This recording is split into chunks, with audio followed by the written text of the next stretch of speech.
예, 전국에 먹구름이 잔뜩 끼었습니다. 여야가 대치하는 가운데 문재인 대통령은 송영무, 조대엽 후보자의 임명 문제를 놓고 숙고를 거듭하는 것으로 알려졌습니다. 이 시간에는 최진 세안대 부총장, 장성호 건국대 행정대학원장, 정태원 변호사 세 분 모시고 자세한 얘기 나눠보도록 하겠습니다.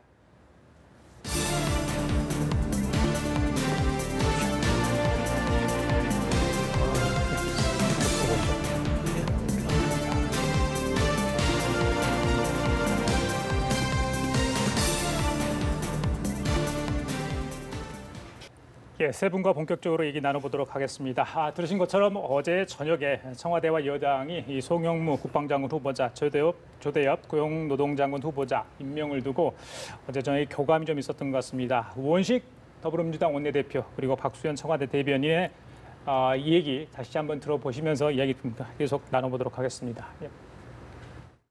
어제 저녁 청와대가 정무수석을 통해 원내대표인 제게 송영무, 조대엽 장관 후보자에 대한 임명 입장을 전해왔습니다. 이에 대해 저는 고심 끝에 국회에서 추경 처리 등 국회 정상화를 위한 마지막 노력을 다할 수 있도록 대통령께서 며칠간의 시간을 달라고 강력하게 요청드렸습니다. 며칠간의 시간이 제게 주어진다면 저도 책임 있게 최후의 담판에 임할 테니 야3당도 전국 정상화를 위한 마지막 기회라고 여기시고 부디 대승적으로 임해 주실 것을 호소합니다. 문재인 대통령은 당의 간곡한 요청을 수용하기로 결정했습니다. 이 기간 동안 문재인 정부 출범 2달이 넘도록 정부 구성이 완료되지 못한 상황을 야당에게 충분히 설명하고 이해를 구하도록 노력할 것입니다.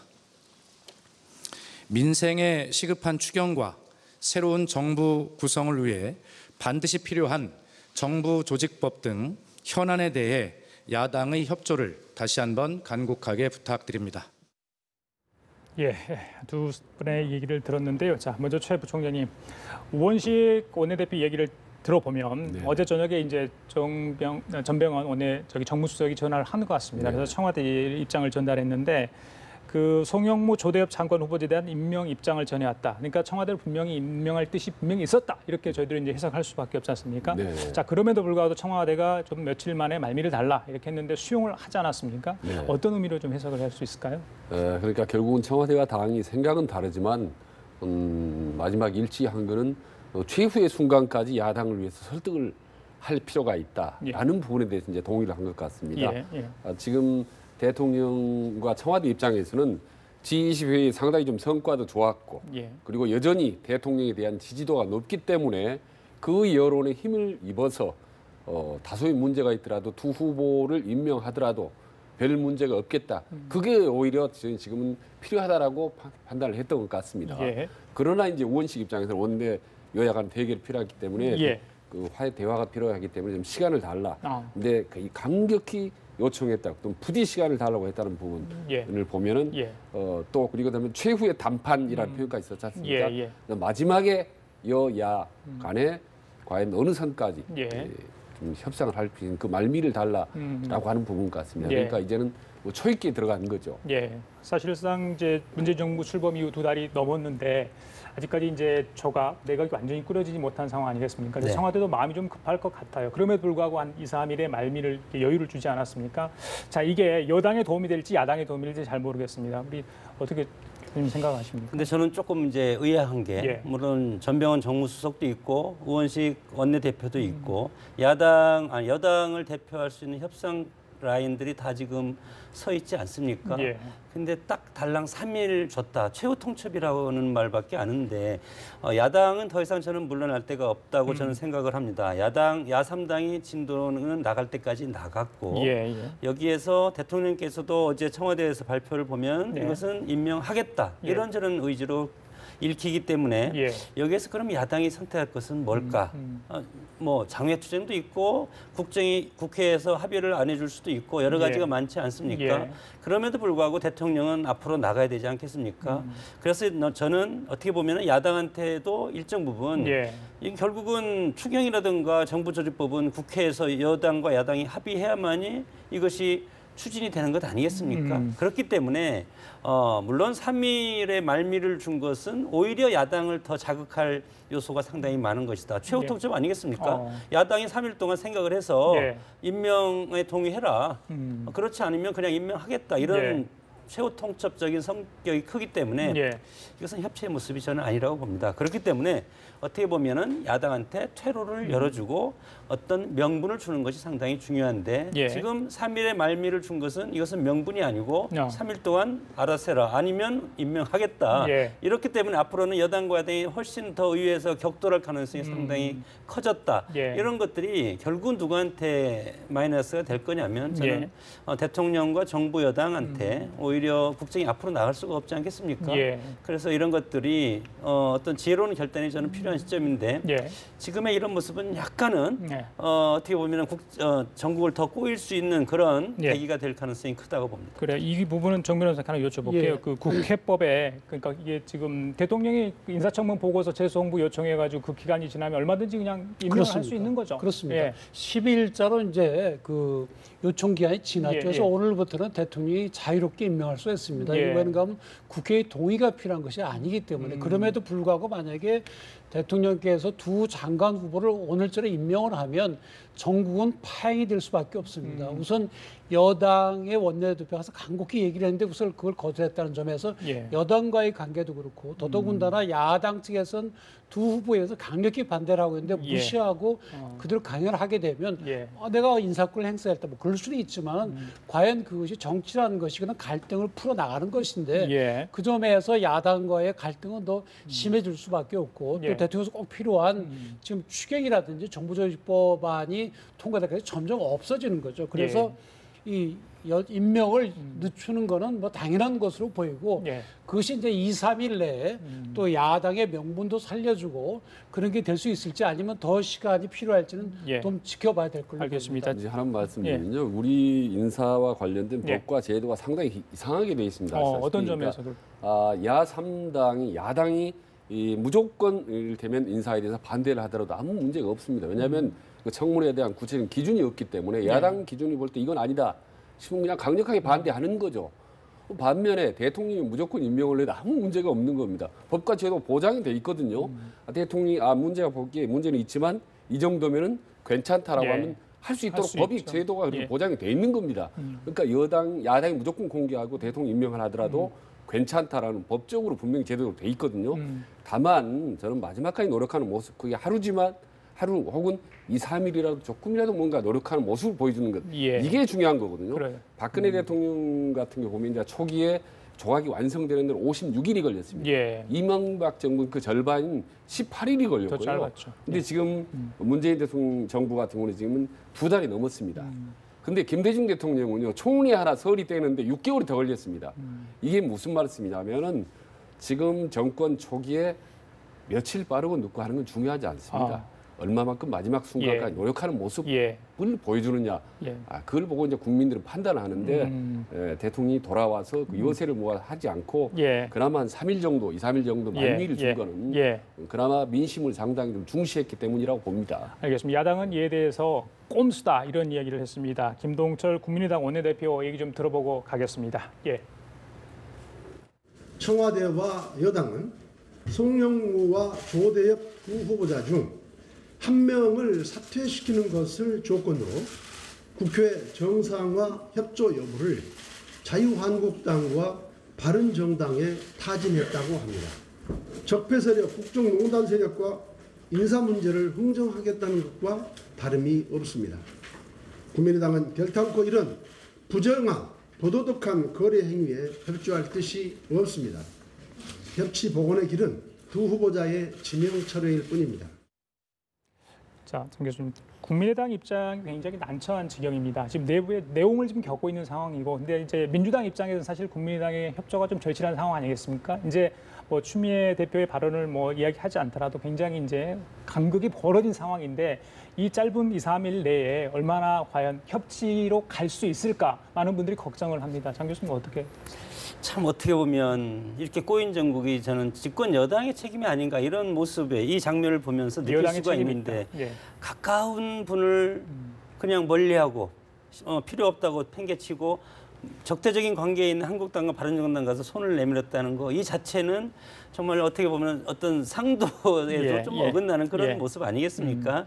어차피 애초에는 국민의당이 같은 뿌리였고 같은 식구였고 예. 물론 정치적인 어떤 뜻에 따라서 서로 갈라져서 지금 다른 정당이 되어 있는데 예. 그럼에도 불구하고 어떻게 보면 지금 협치의 어떤 근본적인 두 축이 국민의당과 민주당 아니었습니까? 예. 그럼에도 불구하고 이제 최근에 뭐 여러 가지 검찰이 건 때문에 지금 이렇게 사이가 벌어져서 여기는 얘기도 못 붙이고 결국은 바른정당과 한국당에서 협조를 요청한다는 거. 예.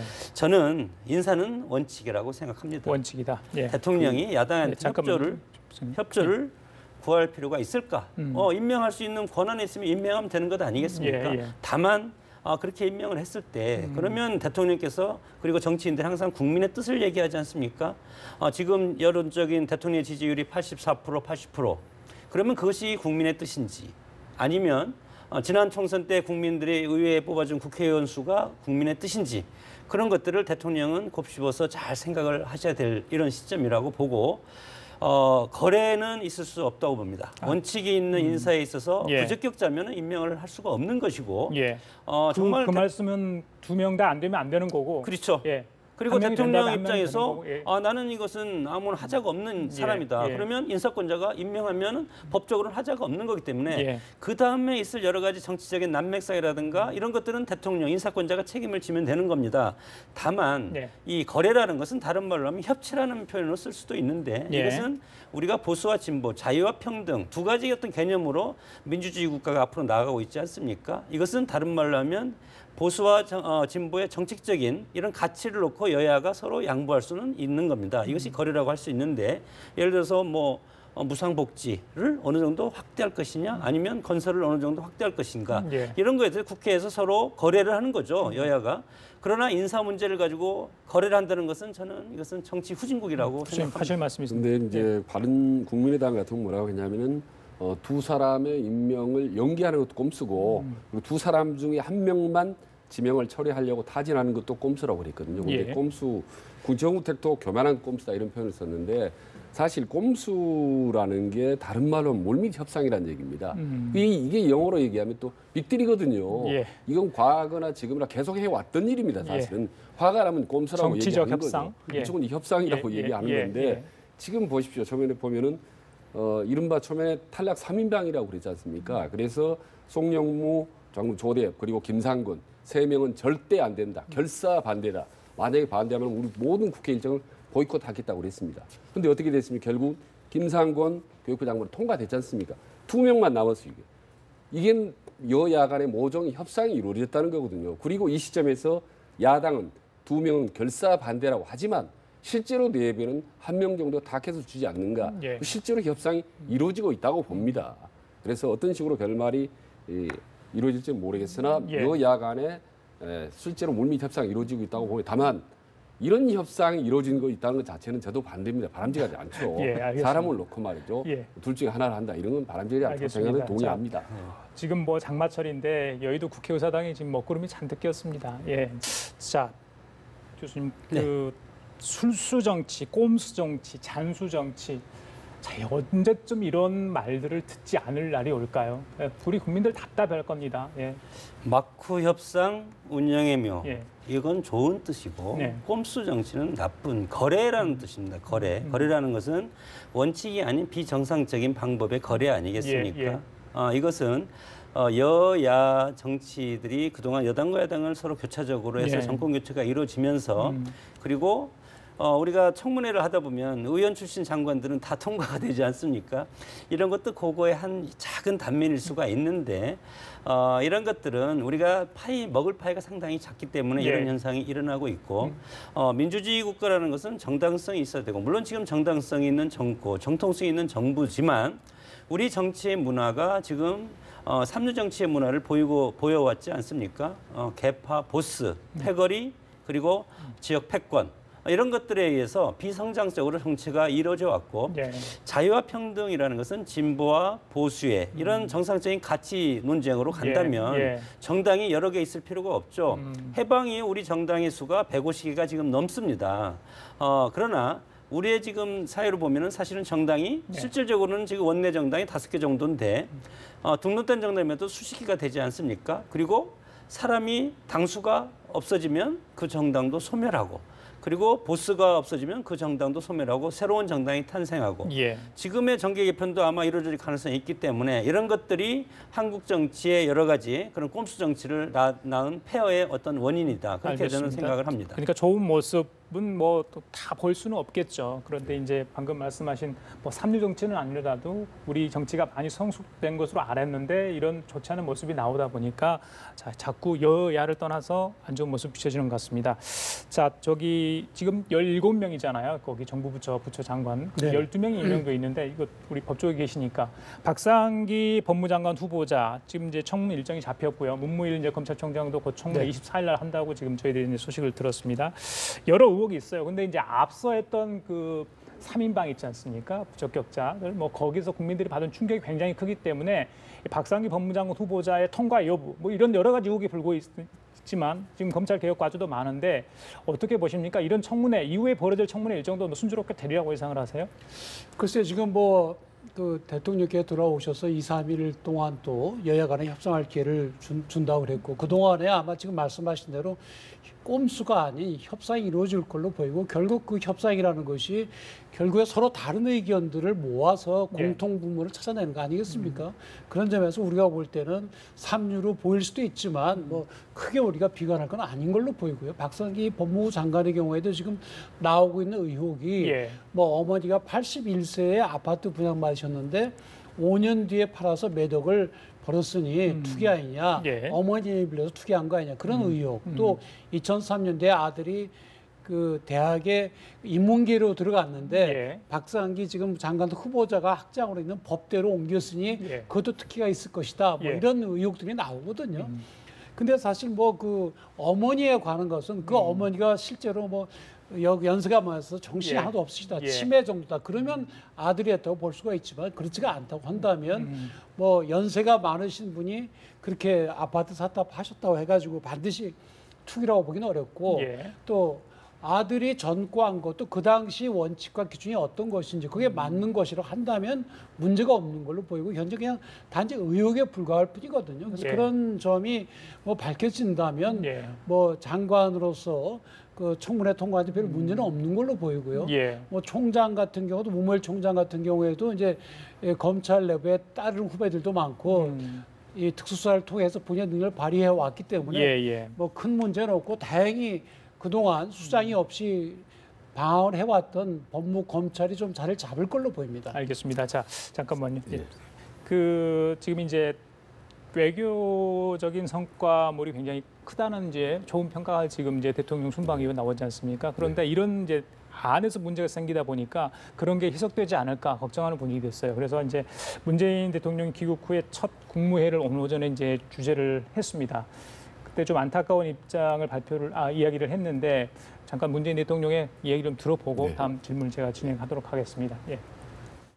야당이 다른 것은 몰라도 추경과 정부 조직 개편을 인사 문제나 또는 다른 정치 문제와 연계시키는 것은 참으로 안타까운 일입니다. 추경과 정부 조직 개편만큼은 야당이 대성적으로 국가를 위해서 협조해 주실 것을 부탁드립니다. 문재인 대통령 결국 어떤 선택을 할까요? 정영님. 지금 역대 정부에서요, 과거에 집권 초기에 야당이 대승적 견지에서 여당을 도왔던 경우는 단 한 번도 없습니다. 지금 추경, 정부 조직 문제 이런 개편 문제에 대해서 야당이 도와줬으면 좋겠다 하는데 이게 파도를 넘더라도 그다음에 경찰개혁, 일자리 창출이라든지 정책이라든지 수없이 문제가 있습니다. 그래서 야당 지금까지 보면 계속적으로 공격을 할 수밖에 없다. 그럼 여당은 할 수 없습니다. 집권 초기에 빨리 추동력 있게 국정을 추진해야 되기 때문에 양쪽이 충돌할 수밖에 없거든요. 결국 마주보는 열차처럼 치킨 게임이 될 수밖에 없습니다. 초반에 부딪히면 집권 초기에 여야가 충돌하면 어떻게 되느냐면요. 과거에 보면은 야당 지지도가 별로 올라가지 않습니다. 전혀. 그리고 대통령 지지도가 추락하느냐? 그렇지도 않습니다. 결국은 무슨 말씀이냐면 집권 초기에 여야가 충돌하면요. 야당이 결국은 발목 잡기다라는 여론의 지탄을 받을 수밖에 없습니다. 예. 그러나 시간이 점점 지날수록 예. 대통령과 청와대, 여당은 부담을 질 수밖에 없습니다. 예. 결국은. 그래서 결국 여야가 줄 따서 손해보는 제로섬 게임을 하는 거죠. 예. 그래서 야당의 대승적 지원을 얻으려면 쉽지 않겠지만 대통령이나 청와대는 여당은 예. 야당의 줄 것을 찾아야 됩니다. 반드시. 예. 그래서 기브앤테이크가 이루어져야지 예. 대승적 견제에서 도와달라. 예. 그건 더 이상 통하지가 않습니다. 예. 사실은. 그래서 지금이라도 이 후의 문제를 순조롭게 국정을 추동을 하려면 예. 결국은 야당의 줄 것. 아까 뭐 협상 거래라고 했지 않습니까? 그게 좋은 의미에서는 이제 딜이죠. 그 딜을 할 수 있는 그런 것들을 찾아내지 않으면 예. 앞으로도 계속 꼬일 수밖에 없다고 봅니다. 알겠습니다. 자, 다음 주제로 넘어가 볼게요. 지금 전국의 태풍의 눈으로 지금 자리하고 있는 국민의당 제보 조작 사건입니다. 예, 자 이준서 전 최고위원 오늘 영장실질심사에 앞서서 들어가기 전에 이제 기자들을 만났는데 자신과 무관하다 혐의를 강력히 부인했습니다. 이 부분을 우리 조미료 선생님께 여쭤봐야 될 것 같습니다. 혐의가요, 그 공직선거법상 허위사실 공표입니다. 자, 허위사실 공표. 그거 관련해서 미필적 고의로 연결이 될 텐데 구체적으로 이 혐의 어떤 걸 의미하는지 먼저 설명 좀 해주시죠. 공직선거법상 허위사실 공표죄는 뭔가 하면 예. 어떻게 후보자를 당선되거나 당선되지 못하게 할 목적으로 이제 그 후보자의 직계비속 배우자에 관해서 직업이라든지 사회적 지위라든지 그런 것들에 대해서 이제 허위 사실을 신문, 방송, 기타 전단지 그런 걸로 알리는 거거든요. 예. 그래서 유리하게 하기 위해서 하는 거는 5년 이하 징역인데 불리하게 하려는 건 7년 이하 징역은 예. 더 엄합니다. 아, 그렇군요. 그래서 이 사건의 경우에는 예. 이제 그 당시 문재인 후보의 아들이 문준용 씨가 고용정보원에 불법적으로 또는 자기 아버지의 뒷배경으로 취직이 됐다. 이렇게 이제 터뜨린 것인데 그것이 이제 허위라는 거거든요. 근데 지금 이 점에 있어서는 지금 이준서 최고위원은 나는 전혀 몰랐다. 예. 이유미 본인이 조작한 것이다. 이렇게 얘기를 하고 있지만은 예. 이 구조상으로는 이준서 최고위원이 조금 불리하죠. 그러니까 이유미 씨가 내가 혼자 한 것이 그렇게 얘기를 하면 모르겠는데 예. 보도에 따르면 내가 혼자 한 것이 아니다. 이렇게 얘기를 하고 있고 예. 이준서 최고위원도 대지를 한 걸로 보이거든요. 예, 맞습니다. 퇴지를 했죠. 예, 그렇습니다. 그래서 아마 뭐 이유미 씨는 이준서 최고위원이 증거를 가져오라고 그러지 않았느냐. 예. 또 5월 7일 두 번째 기자회견 하기 전에 이게 뭐 제보자라는 게 없다고 얘기를 하지 않았냐. 아마 그렇게 얘기를 한 걸로 보이고 한편 이준서 최고위원은 그건 제보자를 보호하기 위해서 한 것으로 난 생각했다. 예. 아마 이렇게 얘기를 하고 있는 모양인데 예. 과연 그건 이제 두 사람 사이에 오간 카톡 문자는 다 압수수색이 됐지 않습니까? 예. 근데 결국 그 카톡 문자의 해석에 관한 문제인데 예. 아주 명확하게 이준서 최고위원이 증거를 조작할 지시했다. 이렇게 볼 수 없을지 몰라도 지금 말씀하신 대로 이게 조작됐을 수도 있다. 그래도 할 수 없다. 이게 이제 미필적 고의거든요. 미필적 고의? 예.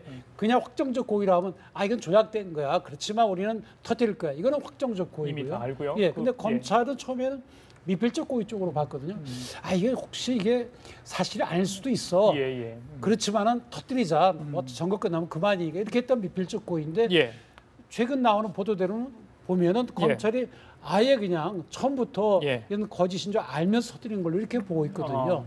그래서 그 점에서 검찰이 물론 이제 그 국민의당 입장에서는 예. 추미애 대표가 뭐 미필적 고의 뭐쩌니 해서 수사 가이드라인을 제공하니까 예. 거기에 따라서 검찰이 지금 뭐 정권 쪽에 눈을 잘 보여야 되니까 그렇게 예. 하는 거다 이렇게 비난은 하고 있지만 실제 검찰이 그렇게 뭐 정치적으로 물러날 수도 있겠지만은 예. 결국엔 객관적으로 또 판단은 또 영장 판단은 법원이 하는 거 아닙니까? 그렇죠. 예. 그런 점에서 오늘 뭐 결과를 지켜봐야 되겠지만 구조적으로는 아까 말씀드린 대로 그런 것 때문에 이준서 최고위원 좀 불리하지 않나 알겠습니다. 그렇게 볼 수가 있습니다. 두 분이 양해하시면 우리 변호사님 하나만 더 여쭤볼게요. 법률 용어가 있어서 그렇습니다. 그 정범하고요, 방조. 근데 이제 공동 정범일 가능성이 있다. 뭐 영장이 왜 이렇게 기재되는지 모르겠습니다. 공동 정범이라는 게 어떤? 공동 정범이라는 건 같이 범해야 그런데 둘이 똑같이 같이 하기 공동 정범이고 예. 방조범은 도와준 사람입니다. 예. 그것이 이제 방조범이죠. 예를 둘이서 같이 누군가 사람을 죽였다. 우리가 흔히 공범하는 게 공동 정범. 이 공범에는 공동 정범이 있고 교사범이 있고 방조범이 있는데 예. 교사범 뭔가 하면 누굴 죽여라. 지시에 따라서 살인을 했다. 그런 건 교사범과 정범이 되는 것이고 둘이 같이 한 사람은 목을 찌르고 한 사람은 배를 찔렀다. 그게 죽었다면 그건 공동 정범이고 그 방조범은 도와준 거, 뭐 칼 갖다 줬다든지 이렇게 도와주면 이제 방조범으로 이제 볼 수가 있는데 지금 예. 검찰은 공동정보 보는 거죠. 그러니까 이유미나 이준서나 별 차이가 없다. 실제 조작은 이유미가 했지만 예. 그 이준서 최고위원의 역할도 실제 조작한 그 정도의 상당하다 이렇게 예. 보고 있다는 것이 이제 보도의 내용이죠. 알겠습니다. 자, 정 교수님, 오늘 이제 밤 늦게 영장 실질심사 결과가 나올 것 같습니다. 자, 기각이냐 영장이 발부될 거냐에 따라서 정치적인 파장이 굉장히 클 것 같은데 일단 어떻게 예상을 하고 만약에 발부가 됐을 때 국민의당에 받는 상처 먼저 그것부터 먼저 설명을 좀 해주세요. 어떤 일이 벌어질 거로 예상을 하세요? 구속영장이 발부가 예. 된다고 하더라도 이것은 확정이 아니지 않습니까? 법원에서 또 물론이죠. 다시 예. 뭐 재판을 해야 되기 때문에 그 후에까지 가봐야 되는데 저는 중요한 것이 이 당의 존망이 걸려 있는 문제라고 얘기하는 것은 예. 박지원 최고위원이라든가 의원님이라든가 아니면 안철수 전 후보가 이거에 대해서 지시를 했거나 보고를 받은 어떤 사실이 입증이 된다면 국민의당은 애초에 지금 그 박주선 비대위원장께서 이것이 사실이면 당을 해체하겠다고 하지 않았습니까? 그 정도의 어떤 후폭풍이 일어날 가능성이 상당히 크다. 다만 물론 이것이 이준서 전 최고위원이 이거에 대해서 보고를 받고 이것을 했다. 본인은 안 했다고 하지만 법원에서 마지막에 이것이 인정이 된다고 하더라도 예. 이것이 국민의당이 국민들한테 석고대전 해야죠. 그리고 안철수 전 대선 후보도 국민한테 정중하게 사과를 해야 될 것인데 예. 그럼에도 불구하고 이것이 정당의 해체로까지 갈 것이냐 그것은 나중에 예. 그것은 뭐 정치권 전반에 걸친 예. 어떤 분위기를 봐야 된다고 봅니다. 예, 자 추미애 대표가 이제 미필적 고의 발언을 했기 때문에 뭐 가이드라인 지침을 준 거 아니냐 이런 이제 국민의당 쪽에서 비판을 하지 않았습니까? 만약에 구속이 된다, 실제 이제 구속이 됐어요. 자 그렇다면 여당 민주당 쪽에서는 어떻게 생각할지 또 국민의당은 어떤 공격을 할 것으로 예상을 하십니까? 그러니까 이제 구속되는 순간 예. 아마도 이제 윗선 개입 논란이 이제 생기겠죠. 그러면 바로 이제 안철수 후보, 전 후보, 그다음 박지원 당시 선대위원장이 어디까지 개입했느냐 이 부분에 대해서 이제 바로 수사가 들어갈 가능성이 높고 동시에 여당에서는 집중적으로 정치 공세에 가해질 예. 가능성이 높습니다. 그렇게 될 경우 이제 그렇지 않아도 가뜩이나 지금 흔들리는 국민의당이 완전히 뿌리째 통째로 이제 흔들릴 수가 있거든요. 해체론이 본격화 될 가능성이 예. 있습니다. 그러면 아주 입지가 어려워지고 정말 궁지에 몰릴 대로 모이는 국민의당 입장에서는 총공격, 반격으로 나설 수밖에 없는 거 아니겠습니까? 예, 예. 그 중에 하나가 이를테면 이제 특검 카드입니다. 좋다. 그렇다면은 우리 모든 걸 다 털 야당에서 테니까 특검 너희들하고 같이 카드를, 털자. 예, 특검 함께 하자. 털자. 예. 그래서 어떻게 보면은 이제 몸통은 문준용 씨 아니냐. 그렇게 해서 함께 이유미나 문준용 씨를 같이 검토하자. 하자. 그래서 이제 이거를 특검을 통해서 이유미 씨 문제를 대통령의 친척 문제로 이제 확대하려고 하는 것이 사실 국민의당의 그런 이제 전략적인 그런 게 깔려 있다고 봅니다. 예, 예. 거기에 대해서 이제 아직까지는 민주당 그 부분은 이제 전혀 이건 한마디로 정쟁을 위한 물타기 아니냐 특검은 그건 뭐 있을 수 없다. 이거는 올해 대선의 조작 비리일 뿐이다라고 예. 선을 긋고는 있습니다만은 국민의당이 계속 몰리고 바로 구속영장이 이준서 전 최고위원에게 발부되는 그 순간 어떤 총공세로 나갈 가능성이 높다고 봅니다. 저기 중 변호사님 이게 예. 법적 그러니까 특검으로 가능한 사안입니까? 갈 수 있는 지금 우리가 사안입니까? 상설특검법이 있으니까 국회에서 지금 뭐 야3당이 예. 같이 의견을 모으면 이제 갈 수는 있죠. 근데 어. 문제는 우리 특검 역사를 돌이켜 보면 사실 예. 박영수 특검 외에는 변변하게 뭘 찾아낸 게 없습니다. 그런 점에서 이제 과연 특검이 된다고 할 때 그 예. 지금 제대로 밝힐 수 있지 그게 의문이죠. 예. 지금의 경우에도 만약에 박지원 그 전 대표가 얘기를 한 것처럼 검찰이 지금 추미애 대표 내지는 집권당의 지시에 따라서 움직인다. 그러면 예, 검찰이 정책 중립을 어겼으니까 당의 특검으로 하는 게 맞는데 예. 뭐 그렇지가 않다고 한다면 특검으로 가서 과연 뭐 얼마나 우리가 얻을 수 있을지 그게 좀 불확실한 게 문제입니다. 예. 장 교수께서 안철수 전 대표 얘기를 했는데 강원도 속초 한 식당에서 식사하는 모습이 이제 다른 관광객들에게 이제 좀 이렇게 뭐랄까요? 발견이 됐다 해야 되나요? 예, 그런 상황인데 지금까지 이제 침묵을 지키다 보니까 과연 뭐 지인을 방문하는 상황이다 하지만 그래도 이제 뭔가 이 대목에서 뭔가를 이야기를 해줘야 되지 않느냐, 책임 있는 모습을 보여주지 않냐 이런 이제 비판이 계속 지금 나오고 있습니다. 어떻게 오늘 구속 상황 이후에 그 구속되면 뭐 이야기할 거다는 게 이제 약간의 그 측근들 입에서 좀 나오긴 했는데 어떻게 예상을 하세요? 더 지켜볼 가능성이 크다고 봅니다. 향후 전국이 이것이 정치판 전체가 지금 휘말려서 돌아가는 이런 시점이기 때문에 물론 이거에 대해서 잘못했다는 것은 당의 비상대책위원장으로부터 이것은 잘못된 일이고 강하게 처벌해달라고 이렇게 사법부에 요구까지 한 사안 아니겠습니까? 과연 이것이 안철수 지금 전 대선 후보가 이거에 대해서 할 말이 없기 때문에 할 수 있는 말이 없다. 다만 물론 국민께 부득이 소치고 내 잘못이고 우리 당이 잘못했다. 그런 말은 이제 얼마든지 할 수 있는데 그러면 오늘 또 예를 들어서 구속영장이 발부가 된다면 또다시 또 사과를 요구하지 않겠습니까? 민주당 입장에서는 그런 상황이기 때문에 저 개인적으로 생각하면 이준석 전 최고위원이 오늘 저녁에 만약에 이것이 영장이 발부가 된다면 내일 어떤 대국민 메시지를 발표할 가능성이 있고 오늘 구속영장 발부가 기각된다면 한동안 더 미뤄져서 이것이 어느 정도 검찰에서 기소가 완료될 때까지 기다릴 가능성도 있고 결국은 그러면 정치적 책임은 져야 되지 않겠습니까? 정치인은 도덕적 책임, 뭐 부득이 소치 이런 것도 중요하지만 정치적 책임을 어떻게 질 것인가. 안철수 전 대선 후보가 지금 가지고 있는 직책은 아무것도 없습니다.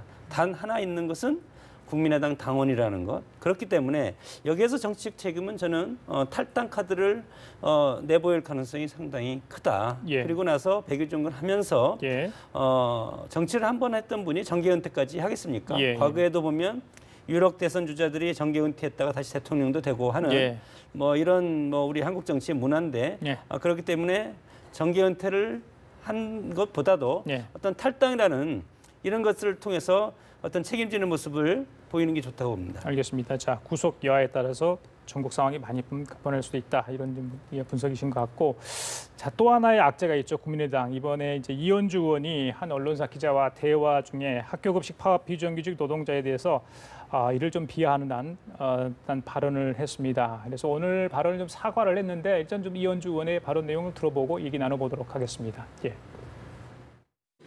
학교 급식 파업 관련해서 학부모들의 격앙된 분위기를 기자에게 전하는 과정에서 오간 사적 대화가 그 몰래 녹음이 되어서 기사화된 것에 대해서 우선 이런 부분에 대해서는 강한 유감을 표시를 합니다. 경위가 어찌 됐던 이런 부적절한 그 표현으로 혹시 상처받은 분이 계시다면 비록 사적 통화에서라고 하더라도 사용된 점에 대해서 죄송하게 생각을 합니다. 사과는 했습니다만 파장이 좀 만만치 않은 것 같습니다. 뭐 사퇴하라 이런 주장도 지금 하고 있는 상황인 것 같은데 최 부총리께서 저기 언론 활동을 하셨기 때문에 이 기자와 취재원 사이에 그런 대화 내용 어떻게 처리를 해야 될지 누구보다 잘 알고 계시잖아요. 이번에 이현주 의원의 발언 어떻게 좀 해석을 할 수 있을까요? 정말 아무리 가까운 기자라 해도 기자들하고 통화할 때는 말 한마디 한마디 조심해야 되죠. 더구나 요즘처럼 이제 정치권에 태풍이 몰아칠 때는 좀 이렇게 고개를 숙이는 게 나은데 이렇게 고개를 어깨를 폈다가 지금 완전히 뭐 이 난타전을 당하고 있는 셈인데 지금 학교 급식 노동자들 상대로 해서 이제 뭐 미친 뭐들 했다. 그다음에 조리사들에게 동네 아줌마들이라는 표현들 이런 부분들만 딱 떼서 이제 상당히 자극적으로 언론에 공개되는 바람에 집중 포화를 받고 있거든요. 아무튼 이 이현주 발언 설화를 계기로 해서 이후에 국민의당은 정말 대응 하나하나 정말 말도 하나하나 정말 조심해야 될 겁니다. 왜냐하면 온 국민이 지금 국민의당에 대해서 상당히 비판과 의혹의 논초를 들이대고 있는 것이 지금 엄중한 현실이거든요. 알겠습니다. 자, 말하면 이분을 빼줄 수 없는데 홍준표 자유한국당 대표입니다. 대표 이후에 굉장히 그 표현 자체를 어떻게 좀 자제를 하고 있다 할까요? 이제 그런 모습도 비춰지는데 오늘 이제 사실은 더 큰 소리를 내줄 필요가 있다 이런 지적도 하긴 했었습니다. 자, 관심은 무엇보다 이제 류석준 혁신위원장입니다. 오늘 이제 취임을 하면서 기자회견을 했는데 굉장히 이제 성향 자체가 아시는 분들 알겠지만 보수 쪽에 너무 치우친 거 아니냐 이런 비판도 있었지만은 오늘 여러 가지를 많이 이야기를 했어요. 일단은 어떤 얘기를 했는지 잠깐 들어보고 얘기 나눠보도록 하겠습니다. 지난 10년간 집권해온 자유한국당, 새누리당, 한나라당은 집권 여당으로서의 책임보다는 권력을 이용한 개인과 집단의 이익과 영달에 함몰되어서 유권자를 외면한 채 대한민국이라는 국가 공동체가 지향해야 할 가치가 무엇이며 그 가치의 실현을 위해 해야 할 일이 무엇인지 망각하고 말았습니다. 자유한국당 혁신의 목표는 당을 이러한 가치의 실현을 위한 조직으로 황골탈퇴시키는 작업입니다. 예, 자, 홍준표 대표 체제에 들어서서 여러 가지 과제, 근데 이제 화두가 바로 혁신 아니겠습니까? 그거 이제 사실상 기관장 역할을 해줄 사람이 이제 유석준 연세대 교수인데 오늘 여러 가지를 이야기를 했습니다. 뭐 다른 내용보다는 앞으로 이제 홍준표 대표 체제에서 아무런 혁신을 어떻게 해야 나갈까, 그 친박 세력과 어떻게 앞으로 관계를 설정해 나갈까, 그분이 큰 과제인 것 같습니다. 일단 저는 이념적으로 시대 정신으로 봤을 때 보수 정당의 가치를 세워야 된다. 그런 이제 가치 중심으로 얘기를 했는데 여기에 이제 태극기 집회 뭐 그런 것까지 이제 말씀을 하시니까 상당히 여당 지금의 민주당을 자극하는 그런 말이 될 수도 있는데 어차피 혁신위원장은 지금 보수 정당을 혁신하기 위해서 들어간 분이기 때문에 저런 멘트는 저는 할 수 있다고 봅니다. 그리고 반대당 입장에서 이런 것들을 우리가 그냥 지켜보면서 그 당이 창조적 파괴를 하고 있는 과정 이런 것들은 자기들을 위해서 하는 것이 아니고 국민을 위해서 보수 정당을 바로 세우겠다는 것 아니겠습니까?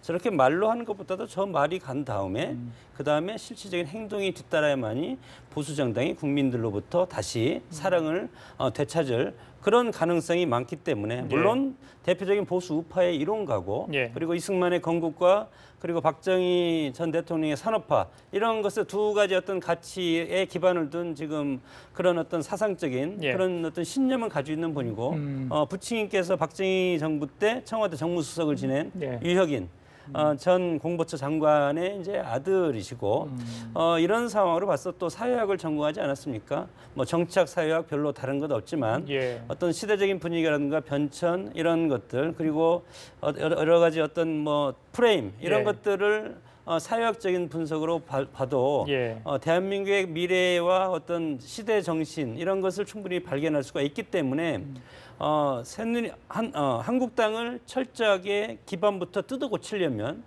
물론 태극기 집회를 내세우는 것이 아니고 거기에 같다는 겁니다. 그만큼 보수의 어떤 원류인 어떤 그 유권자들이라든가 당원들의 마음속에 들어가서 내가 봤기 때문에 내가 이 보수 정당을 혁신하겠다는 그런 의지의 편으로 저는 말했다고 보고 이것을 이념적인 어떤 논란으로 이렇게 하기에는 아직은 이르다 그렇게 봅니다. 좀 상당히 혁신위원장 임명되자마자 상당히 센 발언들을 많이 좀 쏟아냈습니다. 예를 들면 박근혜 대통령 출당과 관련해서는 그런 시체에 칼질하는 거다 뭐 이런 표현들 그다음에 뭐 죽을 각오로 계획을 황골탈퇴하겠다 이런 발언들 센 발언을 했는데 특히 인터뷰에서 눈에 띄는 부분이 왜 자유한국당에는 장세동, 이충구 같은 인물이 없는가 그러면서 장세동, 이충구가 누구냐 전두환 대통령이 이제 구속되고 정계 퇴장을 하면서 동시에 두 사람 다 정치권에 기울거리지 않고 물러났다는 거거든요. 그래서 친박계도 뭔가 책임지는 사람이 없다라는 그런 강한 뉘앙스의 발언이 있습니다. 그랬으면 누군가가 책임져야 되는 그런 개혁을 하겠다라는 그런 뉘앙스를 강하게 풍기했거든요. 그래서 아마 앞으로도 이후에 자유한국당 내에서는 상당히 좀 친박계 내부의 어떤 칼질의 메스가 대지면서 반발하는 친박계 하면서 한바탕 요란 또 태풍이 또 몰아칠 것 같습니다. 알겠습니다.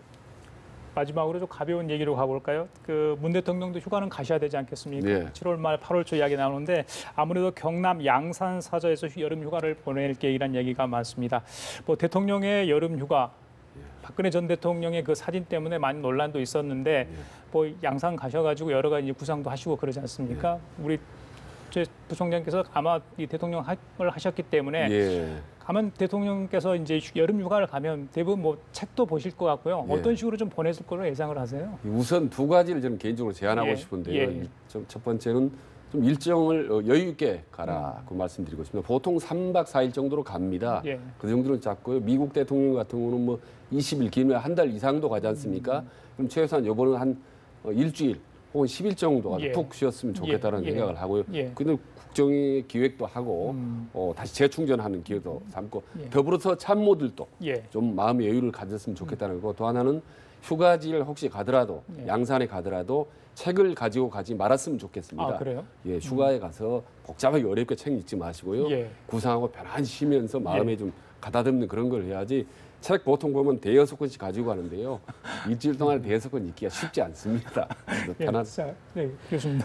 우리의 어떤 대통령 중심제 국가고 그리고 지금까지 우리의 외교 안보 그리고 휴전 상태 아니겠습니까? 그렇기 때문에 국민들이 대통령이 컨트롤 타워인 청와대를 떠나는 것은 상당히 불안한 그런 심정으로 지금까지 어떤 관습이 그렇게 왔기 때문에 예. 익숙하지 않은 모습이다. 예. 뭐 국민들이 이것을 이제 이해를 해주면 좋은데 미국 같은 경우는 뭐 전쟁의 위험이라든가 그런 건 상대적으로 적지 않습니까? 그렇기 때문에 20일 동안 휴가를 다니면서 가진 자의 여유라고 봅니다. 그러나 과연 우리가 가진 자의 여유를 보일 수 있는 그런 시기가 됐나? 예. 그럼에도 불구하고 대통령이 휴가를 가야만이 밑에 공직자들도 휴가를 가지 않습니까? 이런 모습은 알겠습니다. 상당히 저는 좋은 모습이라고 보고 과거에 뭐 예를 들어서 육군사관학교 교육을 보면 전쟁이 나도 진해에 가서 육군사관생들은 공부를 한다. 그런 것을 제가 들었을 때 예. 상당히 의미심장하게 들었습니다. 아, 그렇게 해도 되는구나. 알겠습니다. 대통령 휴가 가서 해도 이 나라가 안보적으로도 문제가 없을 거라고 봅니다. 중 교수님도 한 말씀 하시죠. 뭐 대통령 당연히 휴가 가야죠. 예. 대통령이 휴가를 안 가면 강요도 못 가고 공무원도 못 가고 그다음에 일반 기업도 못 갑니다. 당연히 가시고 예. 휴가 간척하면서 연락하시고 그러면 안 되고요. 예. 지금 우리 저 원장님 말씀하신 것처럼 예. 다 끊고 국가 비상사태 아니면 나는 없는 걸로 해라. 네. 나 휴가 간 대신에 국무총리가 있으니까 예. 거기서 하실 거다. 이게 제대로 된 알겠습니다. 휴가를 하셔야 됩니다. 가시기 전에 뭐 좀 복잡한 문제들이 좀 정리됐으면 좋겠습니다. 지금까지 정태원 변호사, 최진 세안대 부총장, 장성욱 건국대 행정대학원장 세 분과 함께 얘기 나눠봤습니다. 말씀 감사합니다.